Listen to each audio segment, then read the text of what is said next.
না না বাথরুমটা তো অন্য জিনিস, বাথরুমের জন্য আপনাকে অনলাইনে ফর্ম ফিল আপ করতে হবে, ওটা সিস্টেম আছে আলাদা।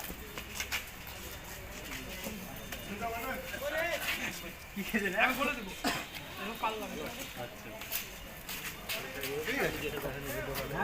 আমি বলে দিচ্ছি। আমাদের সাগরদিঘি ব্লকে পঞ্চায়েত সমিতির বাজেট পাস করার মিটিং ছিল। সেই মিটিংয়ে আমরা সর্বসম্মতিক্রমে সকলের মতামত এবং সাপোর্টে আজকে আমাদের বাজেট পাস হয়েছে। কত ভোটে বাজেট পাস হয়েছে? 100% ভোটে পাস। 100%?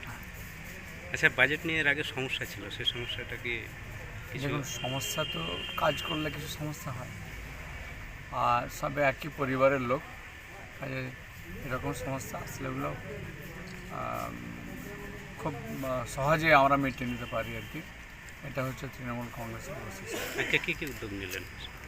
উদ্যোগ দেখুন, যে ফান্ড আমাদের রাজ্য থেকে আমাদের ব্লকে আসছে আর কি, প্রতিটি সদস্য আর কি, পঞ্চায়েত সমিতির সদস্যা তারা সমানভাবে তারা সেই স্কিম দেবে আর কি। কিন্তু সেই স্কিম দেওয়ার সময় যেমন জেলা পরিষদের সদস্য বা সদস্যা রয়েছেন এবং প্রধান আছে, তাদের সঙ্গে একটু পরামর্শ করবে। যে পরামর্শটাতে দেখা যায়, বিগত দিনেও দেখা গেছে যে পঞ্চায়েত সমিতি কোনো স্কিম দিয়েছে, হয়ে যায় ওখানে আবার গ্রাম পঞ্চায়েত স্কিম দিয়ে বসে আছে। তো এরকম যেন ডুয়েল না হয়, এটা যেন সিঙ্গেল স্কিমে হয় আর কি। যার জন্য এটা একটা মানে বোঝাপড়ার মধ্যে দিয়ে সমন্বয় রাখার উদ্দেশ্যে প্রধানকে সঙ্গে নেওয়া এবং জেলা পরিষদের সদস্যকে সঙ্গে নিয়ে সেই স্কিমটা আলোচনা করে দেবে পিএস মেম্বারই।